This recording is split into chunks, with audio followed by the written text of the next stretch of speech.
neuroscience around it. Your brain can't tell the difference between when you're kind of like, quote unquote, lower stakes rejected as far as survival.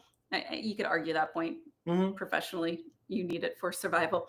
But fMRI scans have shown that the same place in your brain that's activated when you experience physical pain is the same place that's activated when you're experiencing rejection. That's amazing. So you're telling me a punch in the gut and getting rejected are the same thing? Your anterior cingulate cortex, yes, is still like, what the fuck's happening? So for your nerds, your brain is telling you I don't like this. Reflecting on that more recent email that I received, being rejected from the medical show host opportunity, and it didn't feel like a gut punch necessarily. It just kind of felt like maybe like a little bit pressure on my chest, or kind of like hollow. Same. Yeah, but same. Yeah, exactly. Same kind of like pain reactor. What's interesting about that physiological experience is when we have that, we tend to kind of like cave in, like we're protecting ourselves. Yeah. Where do you experience rejection? Stomach. Physically? Most other things go to my stomach. Is it the punch, or is no, it like the knot? It feels like dropping. It actually feels. Yeah. I always do drop. I felt like it was kind of like a drop. I always feel like it's a drop. Yeah. I don't like a gut. I don't really feel like I get a gut punch more than like a heavier drop. Yeah. So pay attention when you experience any kind of stressor.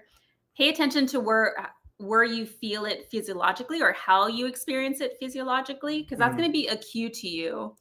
And the good news about that, even though that this is a painful reality, the good news is that you can still work with that with your mind, and you could kind of tell your silly brain, like, okay, evolutionarily,